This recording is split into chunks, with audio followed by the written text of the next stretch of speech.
Hello, everybody. Welcome to my weekly meltdowns coverage of The Traitors Season 2. We're here to talk Episode 4, all of the crazy shenanigans that happened. We have a walk, we have a murder, we have a banishment, all of the things, like a funeral to go over as well. And I'm really excited. Like, I haven't talked with The Traitors on my weekly meltdown ever because we didn't cover the first season. And I was not here last week, so I'm happy to be here with Andrew and Jackie. How you guys doing? Doing great, doing good. Yeah, I'll save my Traitors talk for a minute, but I'm doing good. Jackie, how you doing? I'm doing really well. I'm excited. This episode was so good.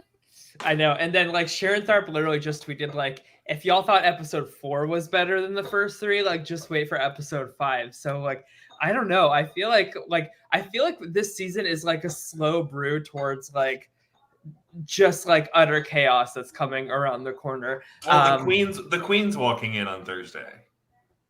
Oh, Kate, is that what's happening? Kate's coming Thursday. Okay. All right. Cool. Do we know details about like, is Kate like joining the cast? Is she just like part of like a challenge? Like, I know there's been some spoiler stuff, or like rumors about like what her role, but have they like confirmed anything yet? She's entering the game. That's all I know. So she is a part of the game because they have her listed as a contestant and they have Will Kirby listed as a special guest. So she's entering the game, which makes me think in some capacity a recruitment has to be coming again, because if not, she's an auto faithful and there's just no way that works in the grand scheme of the game. So there has to be some form of recruitment still coming in that. But yes, everything that I have seen, everything that I have done shows that she is a player in the game. Mm-hmm. Okay, but like, don't you think that if they were to recruit her as a traitor, wouldn't that be like just as obvious though? I mean, yes and no, because you saying that's obvious makes it not obvious in the same game, the game of Traitors and Mafia, right? Like sometimes doing the obvious thing is unobvious. It's like, why would they recruit Kate when it's obvious that she would probably be that person? But then if you don't kill her as a traitor, it's like, if she's an obvious auto faithful as a traitor, it makes sense to kill her because nobody's going to want to vote her out over you. So I'm a huge Mafia player and I've played my whole life. I tried to get Jackie B to play several games with me and she always refused. No, she's the traitor. Not the truth. I am the traitor. I want to play. Let's go. I want to so bad. But the strategy is called wine in front of me. And it's like, if the wine's in front of me, it's also in front of you, and it's the most obvious choice that happens. So we call wine in front of me actually a Mafia tell in Mafia because you're using not really something that's grounded or based on anything, but it's like a inference or something that's obvious to everyone. So that's technically actually that strategy of, oh, it's obvious that she's here when it could be played the other way is a bad gameplay in the game of Mafia. Gotcha. Okay. And Jackie, I know you're like the Traitors International like expert amongst the panel here. Have they done this in the past where they've like brought in somebody like halfway, and like how has it worked in like other seasons if so? So in Australia and the Traitors, I didn't see them bring somebody else. I need to get my connect so I can watch Canada and UK. I've heard that they're really good and that they do some wild stuff too. I haven't seen them bring anybody in, but also I feel like with the budget that NBC and Peacock have, that they can kind of pull all the stops, like, yeah, sure, let's just have random people come in. And also, like, with not having a cast full of newbies or even half newbies, they can just do whatever they want because all these reality stars are going to serve and they're going to give them exactly what they want. So yeah, let's bring Kate back from season 1. What can we stir up with her? Now, my question is, do we think that this was planned before the season, or was this a response to the walk? That's a good question. So to recap, like to kind of like fill everybody in, because if you blinked, you missed it. I missed it. Yeah. So Alan Cumming, he just like mentions in voiceover like, oh, and by the way, Deontay, he walked, and I'm like, okay. I feel bad for Deontay. Like, I don't think he really understood what he was signing up for, and like that just goes to show like the emotional toll that these games can play on you if you're not prepared. We saw him cracking like right away, so I'm kind of glad he left rather than being kind of like sorry, but like a rain cloud over the rest. It gave me very much like celeb BB vibes about how some Yeah. of the celebs just go in there and just don't do well with this premise of this. So it gave me very much celeb type BB vibes, which is again a big risk in casting a non-reality star person for a game like that. Yeah.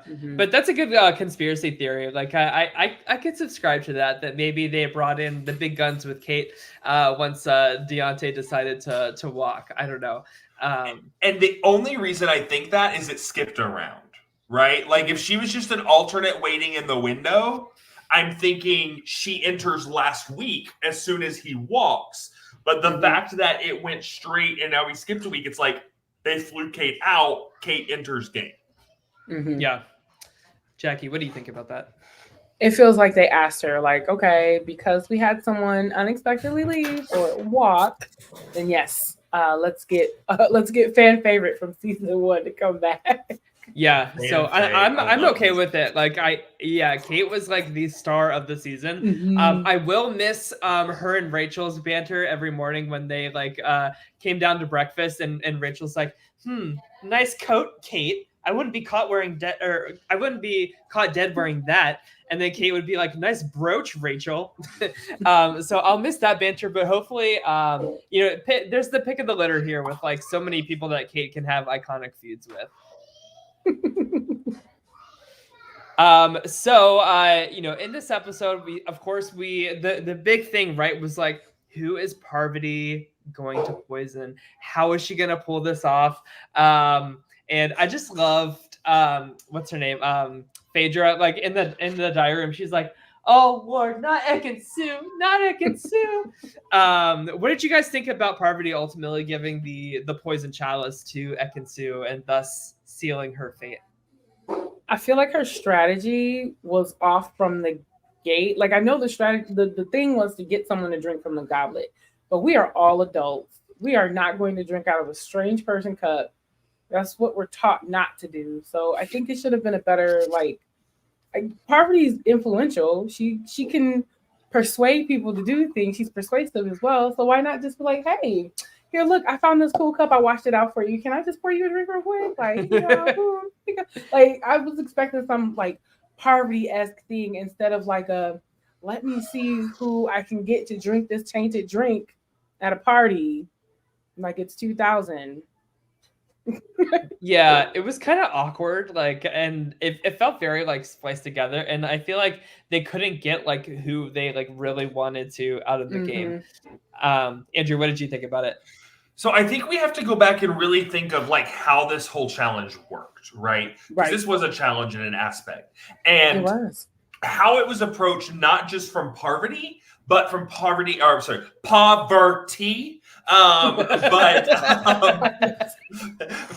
poverty. But we also have to think of it all because it's not just the getting the chalice, someone to drink from this rusty ass chalice, right? It's also the fact that the three of them were not able to come together and have a conversation from the beginning. So I think Parvati and Dan kind of have this conversation and come up with a plan. And then when Parvati goes to execute said plan and sees the eyes of what is Phaedra, plan shifts because she's like, she gonna kill me. And so then I think that put Parvati on a little bit more of a backsliding, backpedaling scenario where it was just like, okay, anybody, because I don't want to waste the death, right? I want someone to die so we can dwindle numbers so we can ultimately be a majority in this house and in this situation. So I don't think it was so much of a, oh my God, I got to get somebody to drink from this cup, as her and Dan came up with a plan And then Dan was like, yeah, but Parvati, you gonna do it. And then she goes to do it. She sees Phaedra. And I think that just threw her off in a way of, okay, maybe we should have talked to Phaedra from the beginning. Maybe we should have brought her in on this situation. And now I've got to backpedal. Time is running out. I've got to make a decision. Ekin-Su, I love you. Drink my cup. Yep. I agree. So you think like if they had more time to like really communicate, like, okay, let's say like they are able to meet like the three of them together and figure out a plan and execute it. Like, who do you guys think that they ultimately killed that round instead of Ekin-Su? MJ. It better have been MJ, yeah. Yeah. Dan would have done it as a Dan goes into survival mode. MJ mentioned his name. Phaedra and Parvati would have done it as a that puts the pressure on Dan before it puts the pressure on us. Therefore, we're going to let him ride that target. I think MJ would have been the ultimate kill at that point. Okay. Yeah. No, that makes sense. Depending on whose shoes you're in. I don't think that's the smart move for Dan necessarily. Oh, of course. Yeah. But that's like the delicious part of like this, like the chemistry of like these three specific traders is like, I feel like they're all looking for the opportunity to get rid of one of them, right? Like we even saw Dan like talking to Parvati saying like, we got to give them some blood soon. And I feel like all three of them are thinking that way, not just like Mastermind Dan. And like, I'm really impressed with Phaedra. Like she is really keeping up strategically with Dan. I guess Andrew has some different opinions on the matter, but like I just feel like, and that's what I mean. Like when I say like maybe episode 5 is like this like slow boil is like coming to a head. I feel like maybe the next episode is like where one of them gets clipped, and I could honestly see any one of those three ending up getting clips. Andrew, you're like bursting at the seams. I have never 360'd on someone as much as I did Phaedra between episodes 1, 2, 3, and episodes 4. Really?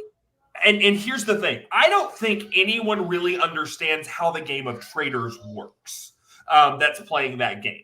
How she responded to Parvati in the round table was ridiculous, over-exaggerated, and dumb. Here's the thing.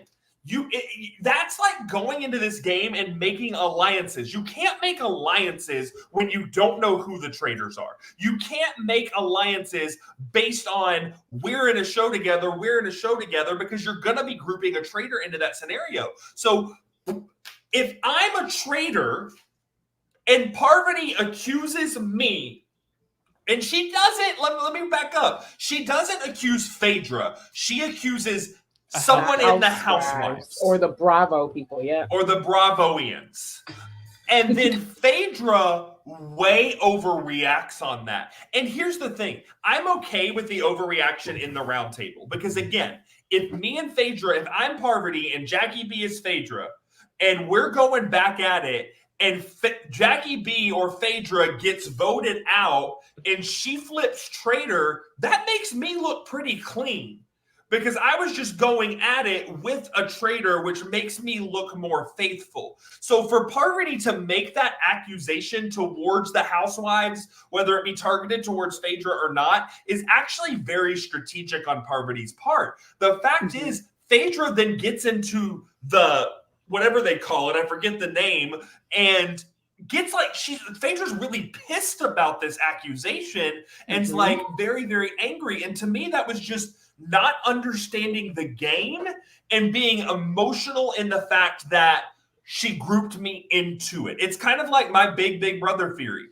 Don't fear the block. The block is part of the game. Being nominated is a part of the game. It's how you spin it and how you play it. And so for Phaedra's reaction to Parvati, I thought it was way too much. Okay, but think about this, Andrew. Say like all of us in My Weekly Meltdown are like a show that's being represented on season 3 of The Traitors. Let's just play fan fiction for a second. And you are the traitor amongst like the My Weekly Meltdown group of faithfuls, right? If somebody says like, I think somebody in My Weekly Meltdown has to be a traitor, like, wouldn't you want like your reaction to seem like, oh hell no, like that this is not happening, like I especially for a housewife, right? Agreed. like, I feel like Phaedra had like a good reaction to make it seem like she is a faithful instead of a traitor. 100% agree, Tyler, but my issue isn't her reaction at the round table. My issue is her reaction when it's just the three traitors to Parvati. Okay. Because she's like, I'm coming after, and I'm okay. I'm not okay with you. And then she looks at Dan and like, and I'm not okay with you. And that was perfect. That was giving me Andy Cohen on the couch season finale reunion. That's what Phaedra does. She was giving me Nene Leakes argument. My whole point in that is what Parvati did, I agree, Tyler, is good. Like Parvati pointing that accusation, if Phaedra goes down, Parvati looks clean. If Parvati goes down, Phaedra looks clean. And so for Phaedra my issue is not the reaction at the round table. I was hoping that Phaedra was going to go in there and they were playing this up and she was going to take off that hood and she was going to be like, girl, that was good. Yeah. Now they ain't going to see us together. Like that's what I was wanting. Like this is strategic. That was smart. Now we're playing this division, and now, to me, they have real division though. Like Tyler was saying, like I think Phaedra and Dan have had conversation about Parvati being a shield for them. I don't know if Phaedra and Parvati have had conversations independently yet. They should, but Parvati and Dan have had conversation about Phaedra. Like you said, all three of them are ready to slit each other's throat at any moment. I would love for Kate to come in and just be like the equalizer, like of the three of them. And I agree with that. But again, Parvati flipping Traitor after what happened at the round table is good for Phaedra. It's great for Phaedra. Yeah. So Andrew, you're saying like Phaedra's kind of like making herself a target to Dan and Parvati to like flip on her. That's what I would do. If it was me, if I was Phaedra, I'd have been like, okay, girl, you played that really well. Here we go. Now I'm trying to get Parvati evicted because Parvati getting evicted and flipping Traitor makes me look better. Yeah. But for her to now come into that turntable, just accusatory, y'all threw me under the bus. Y'all threw me under the bus. This isn't Big Brother. We're not throwing under the bus in that terminology and in that way and fashion. Because honestly, even though they're accusing a housewife, Phaedra was never in that conversation. Like, she was not being, even her reacting and going at it. Nobody was like, let's vote Phaedra. It was still on Larsa the whole time. Yeah, and so I just think her reaction to the other two was very, one, not in the context of the game and Traitors, and two, does not help Phaedra's game at all, because if anything, now Dan and Parvati are like, she's a liability, she gotta go. I see, and that's like, and that's what I love about like this dynamic of three, is that it's so like volatile, it's so like sensitive, and I feel like we have three really great players that could like easily checkmate any of them, right? So like I'm just worried that like if like Andrew, now you have me worried that like if Kate comes in and she is a traitor, like I just worried that like that dynamic's gonna be like messed up, because like in a group of three, like somebody's always gonna feel like left out, you know? So I don't know, like I just hope that like there is some bloodshed before Kate becomes a traitor, if she is a traitor. But we also have to remember two things. One, going back, yes, I agree, the dynamic, screw all that. I love this game and the way the game and the concept and the format and everything. I love the game. I don't care if it's all returnees. I don't care if it's 16 new people. I don't care who it is. I love the game. Yeah. But two, if you remember back to the first episode or the end of the third episode where they're like, this season on the Traitors, there's another character coming into play. There is a mystery man letter that was being given to where I think there's going to be in Mafia what we call a third faction, where there's the traitors that have a certain win condition, be the last people left. There's the faithful that have a win condition where it's get rid of all the traitors. And then in Mafia, there's this third faction scenario where there's several different options, but there's one called the Fool, where you want to be voted off and you're trying to convince people to vote you off. And if you get voted off, you win X amount of money and X amount of prize, and you hurt the faithful or you hurt the traitors. There's Masons, where you're like the Traitors, but you don't kill every night. You recruit a new person to become the Masons, and the Masons, they teased some kind of third faction in the sneak preview for the season. That would be cool if like that third faction is kind of like the mole, like somebody who's like sabotaging like winning money and challenges. Cause like that's like the only frustrating thing to me is like I feel like the challenges in this show are not very fun to watch.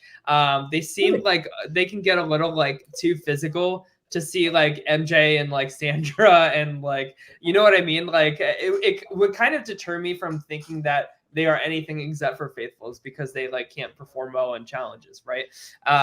But I like, so I would love like, and that's the one thing that like the Traitors and the faithfuls are aligned on is like winning these challenges, like getting money for the pot. Like I would love for that third faction to be somebody who sabotages missions, and if they don't win the money for the missions, then the mole gets that money instead. That'd be cool. Yeah, that'd be cool. So another thing that's not a third faction, but something that's been cool before that I've seen in Mafia is I don't remember what it's called. I don't remember what the title of the Mafia game is, but they're a traitor, but they don't know who the other 3 traitors are, and the other 3 traitors don't know who they are. So they don't actually get to kill at night, but they could be a vote to help you if you can figure out who they are and play them off in that fashion. So it's a different kind of traitor. And that's what's so cool about this game, and what I'm excited for the future of the Traitors is using Mafia as a template. There are so many roles and so many ways that they can do this and twist things up where they don't have to even create something. In Werewolf, that's the cub, as Beth says in the chat. It's a different role where that happens, and there's so many things they can do with this and so many ways that they can make this game. But I don't care the cast. I love the game. I just love the game. Yeah. So like we've been like really focusing on like Phaedra like in those last moments and stuff, but I want to check in with you guys. Like, what do you guys think about Dan? Because like I know Andrew, you said in the first like episode recaps that like you weren't crazy about how Dan was playing so far. He's getting some heat on him already, and to that, Andrew, I have to say I think Dan Geesling is going all the way, and he's going to win this game, just like how Legend Suri won the first season. Like Dan is just that good, and he's gotten himself out of much bigger pickles than anything in the Traitors can bring him. So I'm telling you, my money's all in on Dan Geesling. Like there's no way that he doesn't, like, go ahead and clip me for the end of the season when he's not the winner, but there's no way that Dan is not the ultimate traitor at the end of this thing, right? So I've got 2 responses to that. I'm ready. The second response pains me. Like it hurts me to say this out loud. And I wasn't going to say this out loud. My first response is Dan needs to start playing the Traitors and stop playing Big Brother. Yes, I agree actually. Okay. Can you elaborate on that? One, it goes back to heat and getting heat on you and getting accusations thrown on you in the game of Mafia, in the game of Werewolf, that is part of the game. If you don't get accused for something, that's when you should start being worried. Because if I'm playing and I'm a faithful, I want heat on me because that means the Traitors don't want to kill me at night because I'm someone else that people are going to accuse. So you really have to hide that line of faithful versus looking like a traitor so you don't get killed by like it's such a complex game. It is and if you can't tell, I'm very passionate and complex. I love it because I've only seen the Traitors US season 1 and like these first few episodes. Like I am a very casual like Traitors watcher. Like I don't really have a grasp on like the strategy just yet. So I love like everything that you guys are saying. And so Dan, in playing the game of Big Brother, you get pressure on you. You automatically got to go after whoever that is. You've got to go and do this. And that's the game of Big Brother. That's not the game of the Traitors. It's deflection more than retaliation. And the retaliation is what I think is going to get Dan in a pickle in this game. The second reason I say this, God, I can't believe I'm going to say this. Sandra and Diaz Twine is going to figure it out, and she's going to win this game as a faithful. Yeah. Okay. All right. So, Jackie, you agree? I do. I think she's doing her Sandra game because her Sandra game is to get intel. It's to speak to everybody, figure out where the holes are. And as long as it ain't her and she's still like connecting with everybody, she'll be able to suss it out and figure it out. And she's close to Dan anyway. And the edit is telling us that. Mm-hmm. Anytime Parvati's sitting there, they edit to Sandra just kind of doing this kind of look. And they make, I've seen it 3 or 4 times where I'm like, we're about to get a confessional with Sandra's like, I know that Parvati look. I know what Parvati's doing right here. Parvati is going to be with me. Like I truly think that the edit is leaning towards a Sandra faithful mastermind of this game. Okay. All right. I hate it. I hate every freaking second of it. I freaking hate it. Too damn bad. But I don't know. Like my only concern with that is like I agreed that like this fan fiction sounds like wonderful and I would love to read it, but I just think that like the Parvati Sandra feud is just so like it will always be there, and I feel like the second that Parvati sniffs out any Sandra suspicion of like any of the traitors, I feel like Sandra is going to get clipped. Like Parvati is just waiting for that time, and Parvati is the one with the power. I don't see Sandra having like too much influence yet over like too many people. I just feel like Parvati has like, and like this is just like game mechanic of it all, but like Parvati has the ability to pull the rug out from Sandra like before she even realizes like what's coming. So I like that's my only concern is like the Parvati Sandra feud of it all. And I'm looking for it. Go ahead, Jacob. I was gonna say I think Sandra will remain under the radar. I think she will stay as low as she can, especially if she's suspecting Parvati at all because of the feud that they have.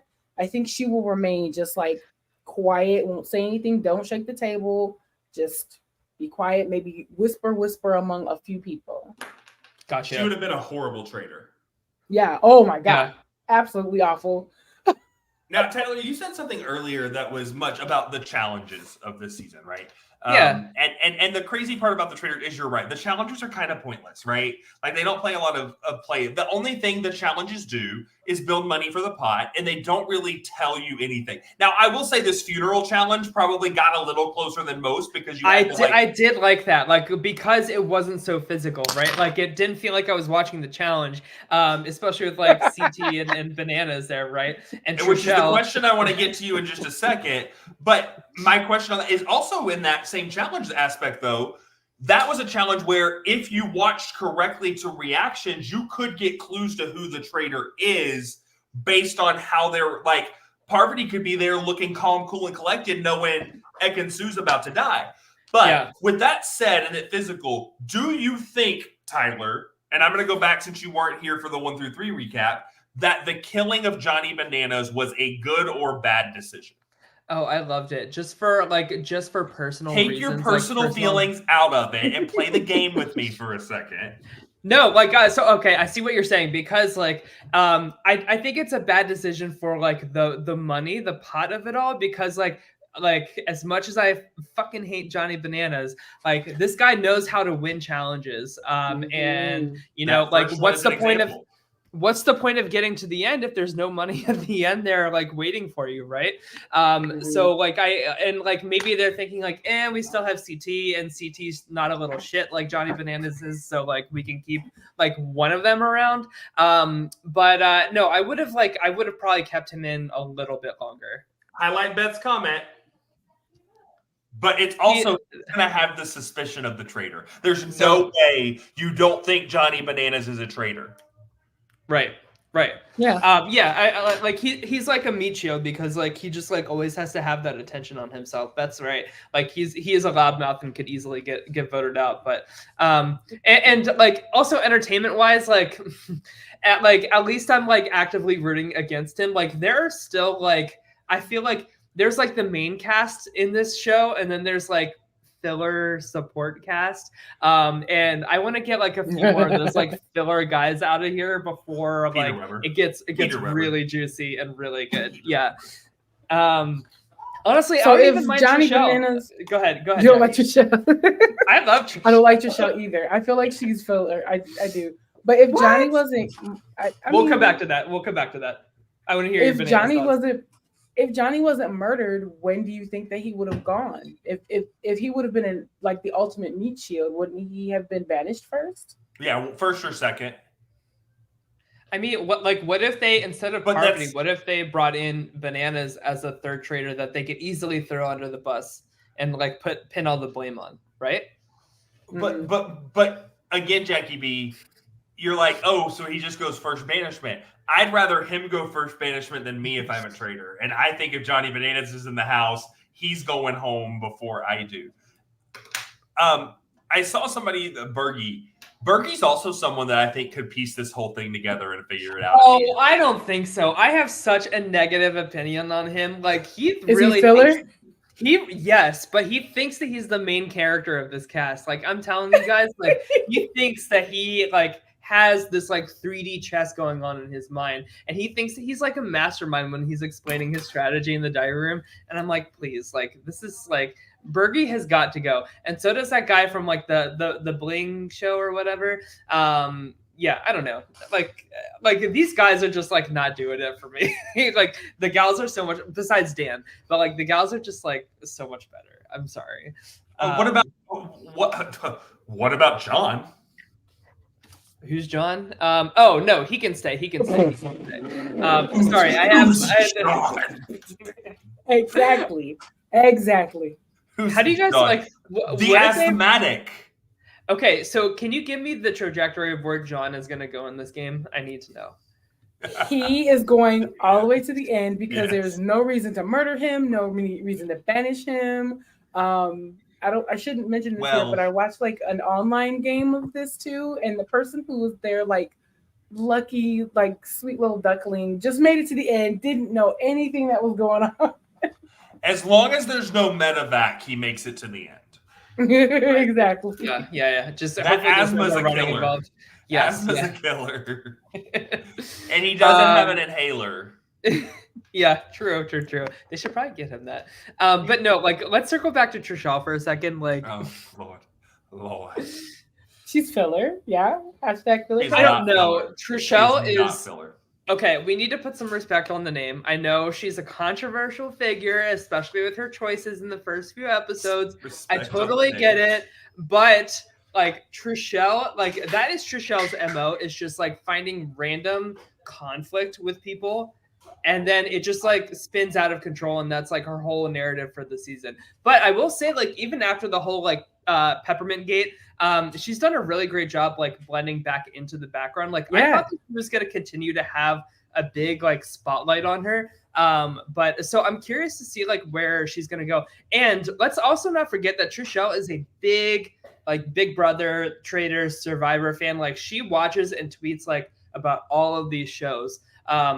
So say what you will about like her ability to make like messy television. But I feel like don't sleep on like Trishelle's ability to like snuff this out. Like she knows exactly the player that Dan is. She knows exactly the player that Parvati is. I feel like she could figure it out. It's Trishelle is going to be Chastain's Rachel Riley. Oh my God, I wouldn't live for that. That would be Trishelle so is good. going to be Kate Chastain's. Those two are going to be oil and vinegar. That's great, Andrew.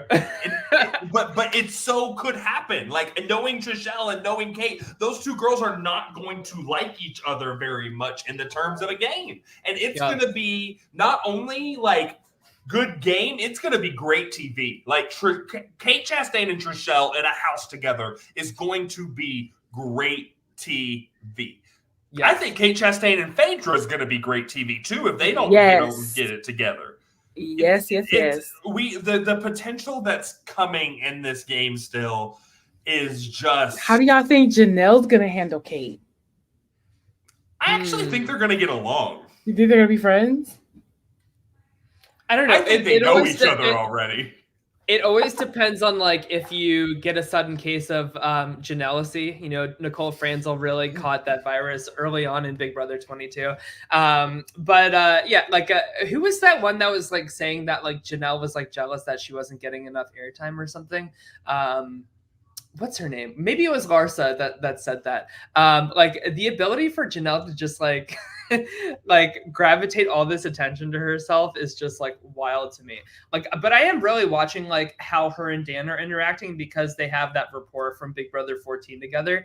Like I'm curious, like, is she gonna be misted by Dan this whole time, or do you guys think that she might be able to figure it out?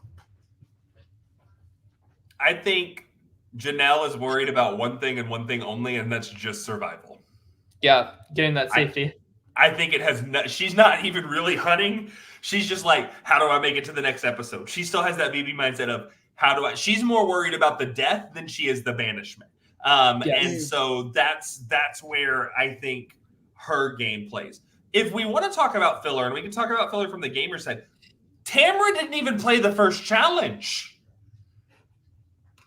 Yeah, I don't know. Real Housewives has some filler too. Yeah. That's what I'm saying. Like we can cut like if like let's have like a double murder or something like that. Like I don't want anybody else to be brought in. Is that a thing? Like does that happen in the Traitors? Is like a double murder? Not that I'm aware of, JB. Oh, okay. I don't know. Like I'm asking the Traitors experts here. Well, and to be fair, I don't watch the international stuff. My stuff isn't so much like the Traitors, the TV show. I just know the game. Yeah.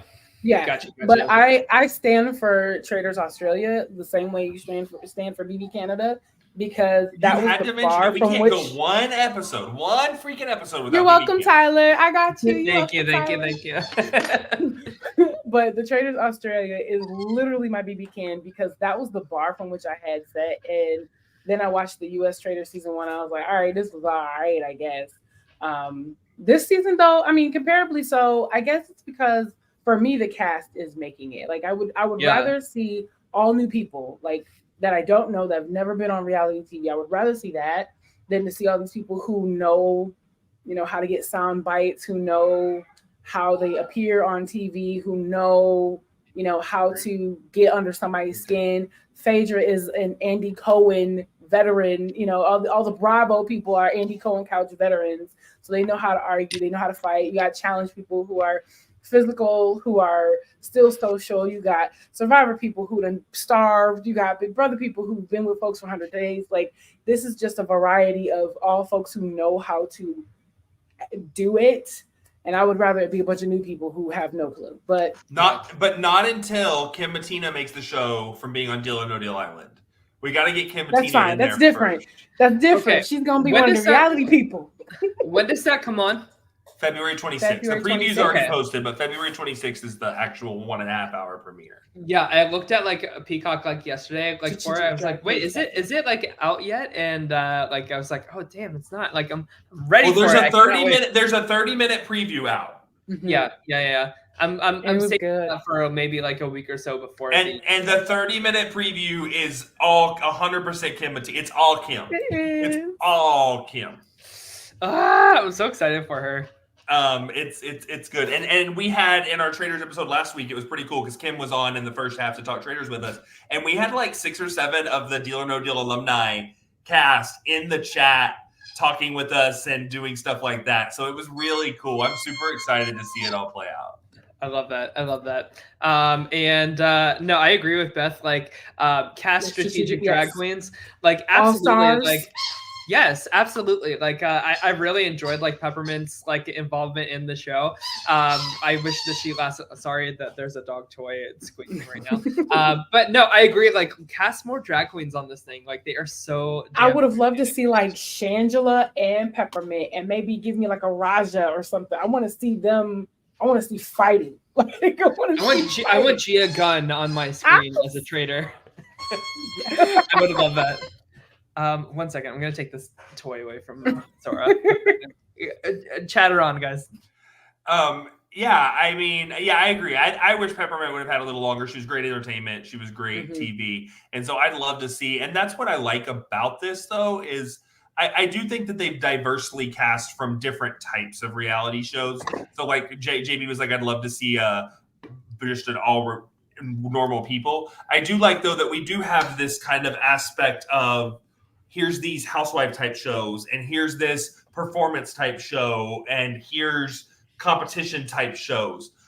So I think that that's been great, and the names they've been able to grab have just been incredible. So let me hear like this then. Like who for the Traitors? Like say they're doing like more like reality stars. Like the whole cast is like reality stars. Like who do you guys want on season 3 of the Traitors? Josh Martinez. I'm just kidding. I'm kidding. Yes. No, I would love to see Josh. He would be messy as hell, and that would be. He sure would, and I want him to be a traitor, so then that way he can actually get sussed out in the first 3 or 4 episodes. So I actually saw someone post for Traitors season 3, who they would want. June Song. I think June would be great in this show. Like I think, give me some June, give me a Danielle Reyes again. Like give her in a non-competition based game. I think she'd be great in this. From a Big Brother standpoint, from a Survivor standpoint. Don't give me Boston Rob. You're giving him to me and deal a no deal. He doesn't need to be on the Traitors. This is not his game. Give him something physical. He's the muscle. Like give him something really physical. I don't want to see Boston Rob. Give me Carolyn Wiggler or Shan from like Modern Survivor. Like give me one. I was gonna go Wentworth. Okay, I would love. And Kelly Whitworth said that she would do it. I listened to her interview with Sharon Tharp, and it was really good. Beth says Tyson. That would be good too. Always good to see Tyson. Yeah, that'd be a good one. Yeah. Don't give me Tony. Don't give me Sarah. Hell no. What about like a Jeremy Collins? Always down to see Jeremy. I think a Jeremy Collins would be fun. Maybe even Ozzy. Okay. Yep. Mm-hmm. I want to see Ozzy on Deal or No Deal Island too. What about Russell Hantz? Do you guys think he would do it? Yes. And I want him to be a traitor. Yes. That would be really fun. I'm going to be a hard no. No, on him being a traitor or him on the show, period. On him on the show, because again, I think he'd play it like Survivor and not like the Traitors. Ooh, King George from Australian Survivor. That's a good one, Beth. What about Jerry Manthe, the original Black Widow? I love Jerry Manthe, so that's an automatic yes. I think she'd be fine. Sure. You know who I think would kill this game? What? Wes Bergman.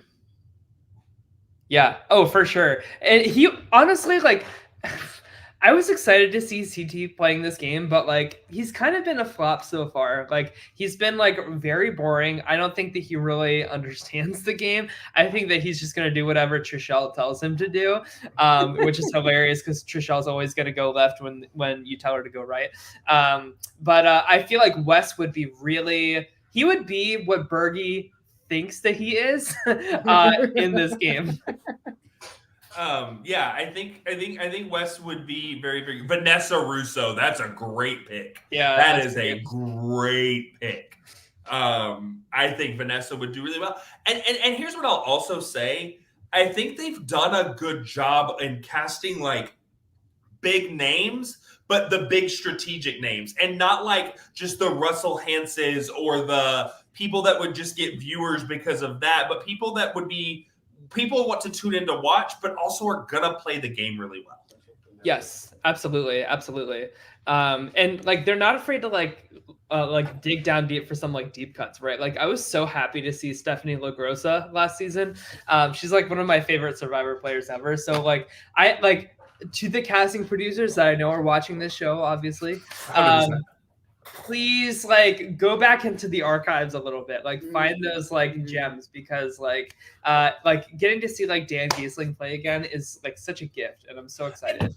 And what I mean by that like is they're not casting it like how like you don't New York Pollard, Tiffany Pollard brings great TV, but she would not be good in a game like this. But they could put somebody like her in there just because people would tune in. So I feel like they've been going for the name grabs, but they've been doing it in a way where it's actually going to give good gameplay at the same time. Yeah.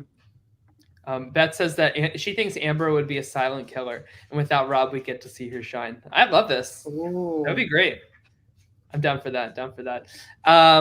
Cool. Any other like traitor related? I love Amber. I do too. I think that her win. I I think that she rightfully won Survivor All Stars. I know that could be a hot take, but yeah. So I guess B-Bean wants to know like. Also, I'm sorry I didn't say hi to people in the chat. Hi Beth. Hi B-Bean. Hi Joseph. Hi Haley. Hi Kylan. I think that's everybody. How would you guys? So B-Bean asked like, how would you guys rate Dan's performance so far on a scale of 1 to 10? I'm gonna give him a solid 5.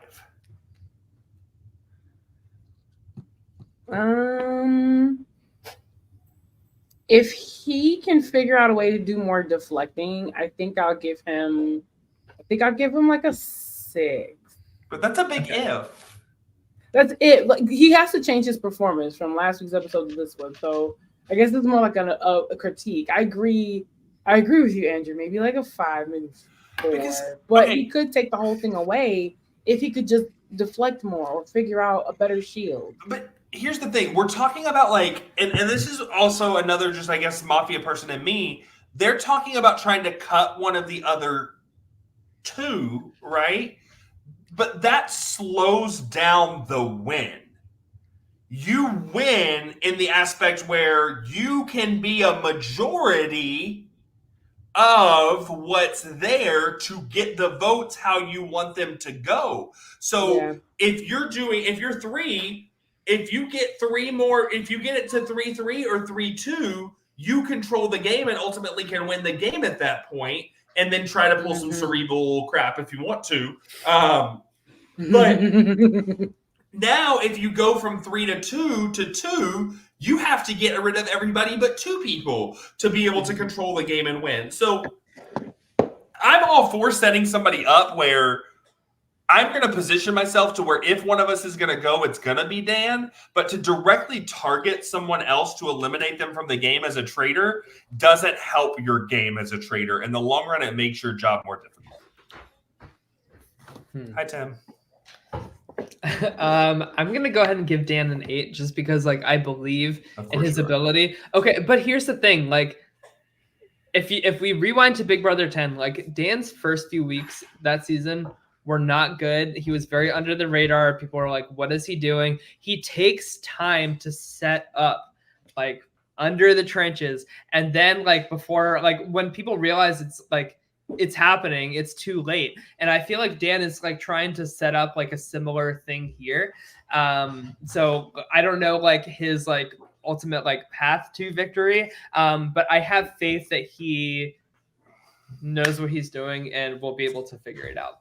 And I like that he's having these conversations with Parvati and with Phaedra about like, oh, we got to give them some blood soon. Like, I feel like he's the one that's like really teeing up like one of them going after each other, and him being like the first one to like mention these things to both of them separately really puts him in that power position to be that swing vote like between the two of them, especially after this conflict between Phaedra and Parvati. Like, I feel like that gives Dan a lot of power in this game. I agree with Beth's comment. Dan's contract was he had to be a traitor or he wasn't coming. Oh, for sure. Yeah, I agree. Same with Cerise. Of course. Yeah, so I guess we'll see what episode 5 has to bring. Any other thoughts before we hop on out of here? So faithfuls or traitors? Who's winning? Tyler already said traitors. Traitors.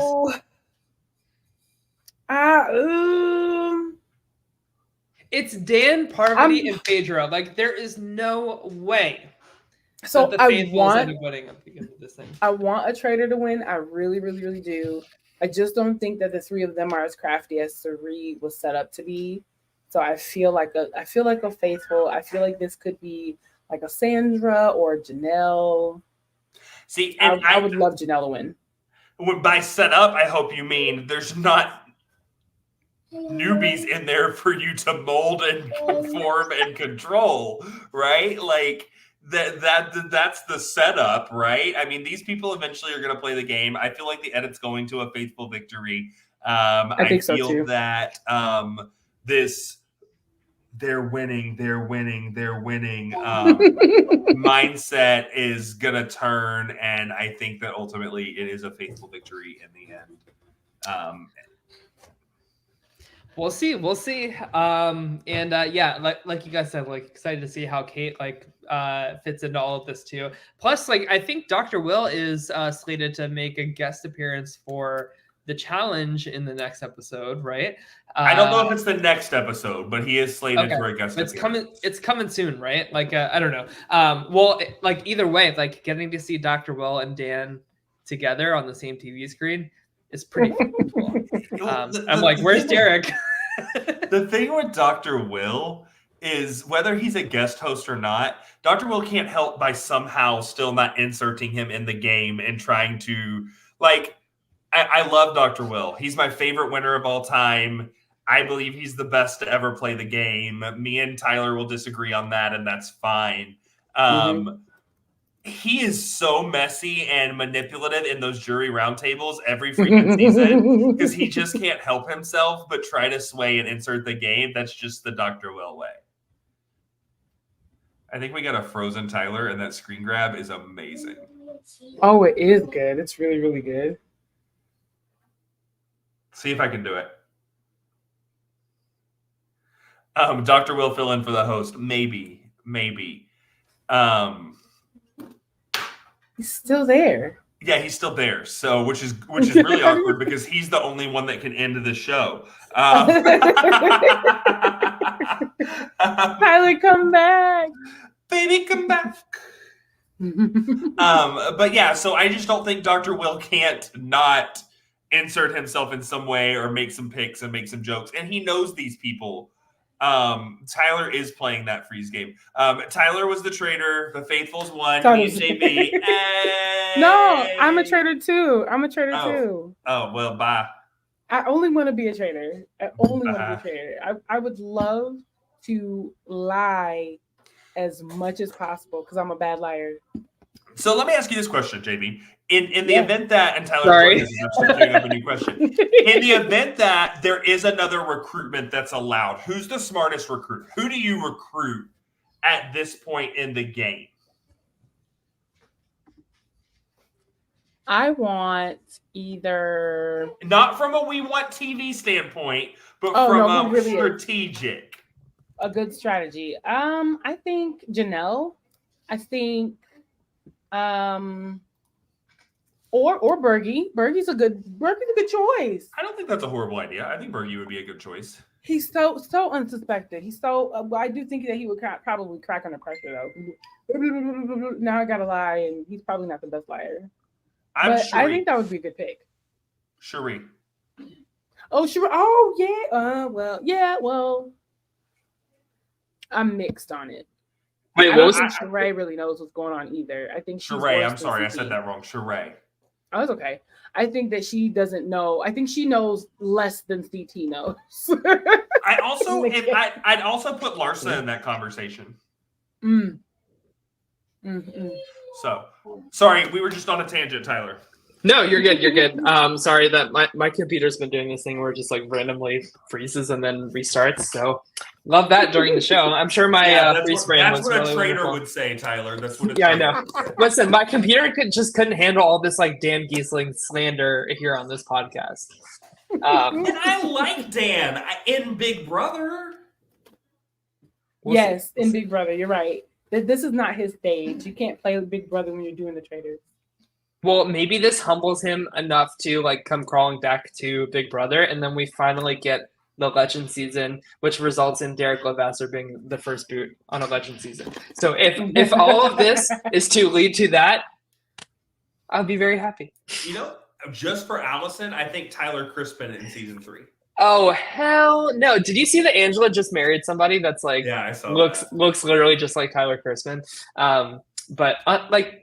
No Angela slander here. Like she was great on the Challenge USA. Yeah. All right. Tiffany. Oh, that's a good one. Tiffany would make a great traitor. Oh, that would be so good. Give me Tiff or Hannah. Mm-hmm. Any of like. Like Derek X, he could do like very well too. I think. I don't know. Derek Frazier. Hell no. I'm in this like Reddit like Frankie Grande. No, hell no, Frankie. But Frankie would do really good in the challenges. I don't know. Yeah, I would support Frankie. Nicole Franzel. She would win. For a DR standpoint, I would love some Brittany Haynes DRs in the Traitors. Oh my god, I would love some Brittany DRs. Oh. I would love to see Brittany play the Traitors. Oh, that would be so good. I think she just did an interview with I think Dan has like a podcast now, and he had Brittany on like as a guest, and she said that she would do the Traitors if they asked her. So make it happen, people in charge. All right, well, so we'll be back next week to recap episode 5 of the Traitors. Can't wait to see how it all goes and everything. Apologies if like any of my questions were dumb. Like I said, I'm like new to the Traitors and like I don't really know how to cover it yet, so I'm really leaning on the pros over here to help steer the ship and tell me a thing or two about strategy of the Traitors, because it's very complex, it's very deep, and we're seeing like some of the best reality TV people play it. So how blessed are we, right? Extremely. All right, we'll see you guys next week. Take care. One more quick, just little thing. If you're a game show fan and you haven't tuned into The Floor yet, it is incredible. Okay. What is it? Floor. So it's 81 people on this big floor, and they each have a tile that they're standing on. And it's a trivia game. But how it works is the floor randomly selects one of the 81 tiles, and next to them, each person has a trivia expertise. So some of them is in their silly, like vegetables, international foods, sidekicks, Oscar winners, tools. And you can pick to challenge anyone that is directly next to you if you're randomly selected in their category. If you win, you get their piece of the floor, but you also inherit their trivia category. And you have to decide to stay on the floor and then maybe get challenged again, or you can keep challenging people and make your piece of the floor bigger. At the end of the night, whoever has the biggest piece of the floor gets $20,000, and then the last one standing gets $250,000. But the trivia and how it works is like if it was tools, like somebody's category was tools, and it was me and JB. Me and JB both have a timer of 45 seconds. Then if it's, and JB just left. Then if it's me and Tyler, we both have a timer of 45 seconds. They'll show a picture of a tool and start my timer. The minute I can say that tool, they throw up another tool, but now it's Tyler's turn and his timer starts. Gotcha. Okay. And so it's this countdown. And Rob Lowe's the host. Is it on Netflix? No, it's on Fox. Okay, cool. Awesome. It's really, really fun. So anyone that likes a game show kind of mixed with strategy, The Floor is really good to watch. Jackie said her power just went out too. That's funny. All right, well, I'll go ahead and wrap this up, but thanks for the recommendation. I'll check that out, Andrew. And we'll see you guys next week. Take care. Bye-bye.